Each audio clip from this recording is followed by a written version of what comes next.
तारीख 9 मे 2011 वाशिम जिल्ह्यातल्या रिसोड पोलीस ठाण्यातल्या तत्कालीन प्रभारी ठाणेदार माधव माणिक धांडे आणि त्यांचं पथक हिंगोली जिल्ह्यातील वाढोणा येथील पारधी वस्तीवर रात्री 3:30 वाजता अचानक धाड टाकतं। आपल्या घरात निवांत गाढ झोपेत असलेल्या एका 23 वर्षाच्या बेग्या पवार आणि राजू पवार या दोन तरुणांना ताब्यात घेतलं जातं। त्यांच्यावर पोलिसांकडून एका चोरीचा आरोप ठेवून ही कारवाई केली जाते। विशेष म्हणजे बेग्या पवारवर यापूर्वी एकही गुन्हेगारी रेकॉर्ड नव्हता। त्याच्या आईच्या म्हणण्यानुसार तो फक्त पारधी समाजाचा असल्यानं पोलिसांनी त्याला बळीचा बकरा बनवून एका खोट्या गुन्ह्याखाली अटक केली। इथपर्यंत सर्व ठीक चाललं होतं, परंतु पुढे यात एक मोठा ट्विस्ट येतो। बेग्यानं गुन्हा कबूल करावा म्हणून पोलीस ठाण्यात त्याला लोखंडी पाईप, फायबर स्टिक्स आणि बांबूने बेदम मारहाण केली जाते। विचार करा, ज्या तरुणानं कोणताही गुन्हाही केलेला नाहीये त्याला इतकं मारण्यात आलं की दुसऱ्याच दिवशी म्हणजेच 10 मे 2011 रोजी उपचारासाठी नेत असताना त्याचा मृत्यू झाला। जेव्हा शवविच्छेदन अहवाल समोर आला तेव्हा डॉक्टरांना बेग्या पवारच्या शरीरावर तब्बल 43 ते 44 गंभीर जखमा आणि मल्टिपल फ्रॅक्चर्स आढळले। यानंतर सुरू झाला पोलिसांचा आपला गुन्हा लपवण्याचा प्रवास। परंतु ते म्हणतात ना, कितीही गुन्हा लपवला तरी तो कधी ना कधी उघडकीस येतोच। आपल्या आजच्या या थरारक घटनेतील नायक आहेत CIDचे ते अधिकारी ज्यांनी गुन्ह्यात दोषी त्या 9 पोलिसांचं काळं सत्य राज्यासमोर आणलं आणि त्यांना जन्मठेपेच्या शिक्षेपर्यंत पोहोचवलं। 15 वर्षांनंतर बेग्याला आणि त्याच्या कुटुंबियांना न्याय मिळालाय, परंतु अशा अनेक प्रवृत्ती अजूनही आपल्या सिस्टीममध्ये आहेत। त्यांचं काय होईल जर रक्षकच भक्षक बनले तर? ज्या पोलिसांवर आपली सुरक्षा करण्याची जबाबदारी आहे त्यांनी जर एका निष्पाप तरुणाला केवळ तो पारधी समाजाचा आहे म्हणून कोठडीत एवढं मारलं की त्याचा जीवच गेला। पुरोगामी महाराष्ट्रात पोलिसांच्या अशा निर्लज्ज कृतीला कुठलाही थारा नाही। महाराष्ट्रातील वाशिम कस्टोडियल डेथ केस बद्दल सध्या सर्वत्र चर्चा आहे। या केसमध्ये न्यायालयाने एकाच वेळी तब्बल 9 पोलिसांना जन्मठेपेची शिक्षा सुनावली। पण या संपूर्ण घटनेमागची क्रूरता काय होती?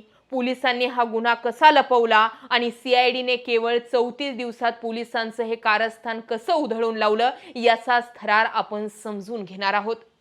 एका क्षुल्लक चोरीच्या संशयावरून बेग्या पवार याला पोलिसांनी ताब्यात घेतल्यानंतर त्याला बेदम मारहाण करण्यात आली। मारहाण इतकी की रुग्णालयात नेत असतानाच त्याचा मृत्यू झाला। त्याच्या अंगावर तब्बल 42 ते 44 गंभीर जखमा आढळल्या। बरगड्या तुटल्या होत्या, हाडे मोडली होती। पोलीस कस्टडीत बेग्याच्या मृत्यूनंतर पोलिसांनी स्वतःच एक खोटा FIR दाखल केला, ज्यात असा दावा केला की रात्री दरोडेखोरांशी झालेल्या झटापटीत बेग्या पवार जखमी झाला होता आणि त्यातच त्याचा मृत्यू झाला। त्यांनी सरकारी रुग्णवाहिकेमध्ये ऑक्सिजन नसल्याचा बहाणा करून वैद्यकीय कर्मचाऱ्यांवर दोष ढकलण्याचा आणि त्यांच्यावर दबाव आणण्याचा प्रयत्न केला। बेग्या पवारच्या पालकांनी जेव्हा पोलिसांविरोधात तक्रार देण्याचा प्रयत्न केला तेव्हा रिसोड पोलिसांनी ती नोंदवून घेण्यास साफ नकार दिला। पारधी समाज आणि पीडित कुटुंबाने या अन्यायाविरोधात तीव्र निदर्शनं केली। प्रकरण तापल्यानंतर महाराष्ट्र शासनाने हा तपास गुन्हे अन्वेषण विभाग म्हणजे CIDकडे सोपवला आणि इथेच पोलिसांचा हा संपूर्ण खोटेपणाच्या पत्त्यांचा बंगल्याप्रमाणे कोसळला। CIDने पोस्टमार्टम करणाऱ्या डॉक्टरांचे जबाब नोंदवले। शरीरावरील 44 गंभीर जखमा कोणत्याही अपघातातील किंवा साध्या झटापटीतील नसून कोठडीत कोंडून कस्टोडियल टॉर्चर केल्याच्याच आहेत, हे वैज्ञानिक दृष्ट्या सिद्ध केलं। बेग्याला घरातून ताब्यात घेताना पाहणारे त्याचे कुटुंबीय आणि राजू पवार ज्याला पोलिसांनी सोबत मारले होते आणि त्याचेही हाड मोडले होते यांचेही जबाब CIDने न्यायालयात महत्त्वाचे हत्यार म्हणून वापरले। पोलिसांनी बेग्याला ताब्यात घेताना DK बासू गाईडलाईन प्रमाणे कोणतीही कायदेशीर प्रक्रिया पाळली नव्हती। रात्री 3 वाजता बेकायदेशीरपणे बेग्याला उचललं होतं, हे CIDने स्टेशन डायरी आणि कागदपत्रावरून सिद्ध केलं। CIDने अवघ्या 34 दिवसांमध्ये सबळ पुराव्यांसह कोर्टात चार्जशीट दाखल केली आणि आरोपी पोलिसांवर खुनासोबतच विशेष अॅट्रॉसिटी कायद्याअंतर्गत गुन्हे दाखल केले। तब्बल 15 वर्षांच्या प्रदीर्घ कायदेशीर लढाईनंतर वाशिम जिल्हा सत्र न्यायालयाचे न्यायाधीश जयसिंग झपाटे यांनी 2 जुलै 2026 रोजी हा ऐतिहासिक निकाल दिला। न्यायालयाने पोलिसांचा हा बचाव पूर्णपणे फेटाळून लावला की ते शासकीय कर्तव्य बजावत होते। न्यायालयाने स्पष्ट शब्दात म्हटले की पोलीस हे निष्पाप नागरिकांचे रक्षक असतात, पण त्यांनी बेग्या पवारला बेकायदेशीरपणे ताब्यात घेऊन इतके अमानुषपणे मारलं की त्याचा मृत्यू झाला। हे कृत्य अत्यंत गंभीर आणि क्रूर आहे। त्याला ऑन ड्यूटी कर्तव्य म्हणता येणार नाही। या ऐतिहासिक निकालानुसार तत्कालीन ठाणेदार माधव माणिक धांडे यांच्यासह पोलीस कर्मचारी मदन पवार, शिवाजी खिल्लारी, पंजाब पाटकर, रमेश पवार, प्रकाश तारम, नागोराव खांडके, अशोक वैद्य आणि वसंत जाधव या 9 जणांना दोषी ठरवून जन्मठेपेची शिक्षा सुनावण्यात आली।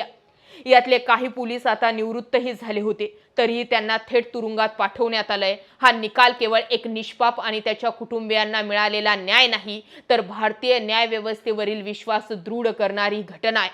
हा निकाल मेसेज देतो की तुम्ही खाकी वर्दीत असाल किंवा कितीही मोठ्या पदावर असाल, जर तुम्ही कायद्याचा गैरवापर करून एखाद्या निष्पाप नागरिकाचा जीव घेतला तर कायदा तुम्हाला सोडणार नाही। 15 वर्ष लागली, हे दुर्दैवीच आहेच। शेवटी वेळेत न्याय मिळायला हवा, जसा तो नसरापूरच्या घटनेत मिळाला। खटल्याला विलंब झाला म्हणजे न्यायाला नाकारण्यासारखं आहे। जय भीम चित्रपटातील राजकन्नू आणि वाशिमच्या बेग्याचा दोष काय होता? दोष केवळ एकच होता, ते समाजातल्या मागास जातीतले होते। तामिळनाडूच्या थुथुकुडी जिल्ह्यातल्या साथनकुलम पोलीस स्टेशनमध्येही असाच प्रकार घडला होता। कोरोना लॉकडाऊनच्या काळात नियमांचे उल्लंघन करून दुकानं उघडे ठेवल्याच्या क्षुल्लक कारणावरून पी जयराज आणि त्यांचा मुलगा जे बेनिक्स या दोघांना पोलिसांनी अटक केली होती। पोलीस कोठडीत त्या दोघांना रात्रभर बेदम आणि अमानुष मारहाण करण्यात आली, ज्यामध्ये गंभीर जखमी झाल्यामुळे त्या पितापुत्रांचा मृत्यू झाला। या घटनेनं संपूर्ण देशात संतापाची लाट उसळली होती। हेड कॉन्स्टेबल आर रेवथी या त्या रात्री त्याच पोलीस स्टेशनमध्ये ड्युटीवर होत्या। त्यांनी तो भयानक छळ स्वतःच्या डोळ्यांनी पाहिला होता। त्यानंतर हे सर्व प्रकरण उघडकीस आलं होतं। प्रचंड पोलीस यंत्रणेचा दबाव असूनही त्यांनी आपली साक्ष पलटवली नव्हती। शेवटी दोषी पोलिसांना शिक्षा झाली।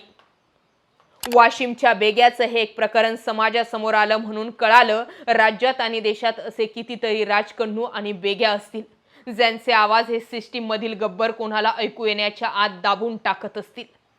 अशा बेग्यांचा आवाज म्हणून सिस्टीम मधील लोकांनी पुढे येणं गरजेचं आहे। पीडितांचा आवाज बनणं गरजेचं आहे। अक्षरशः डोळ्यात पाणी आणणारी ही सत्य घटना आहे। आज बेग्या पवारला न्याय मिळाला 15 वर्ष लागली। कदाचित तो मागास जातीतील असेल म्हणूनही, पण कायद्यापुढे शेवटी काही चालत नाही आणि जर सिस्टीम मधीलच लोक सिस्टीम समोर उभे राहिले तर न्याय मिळू शकतो। जय महाराष्ट्र।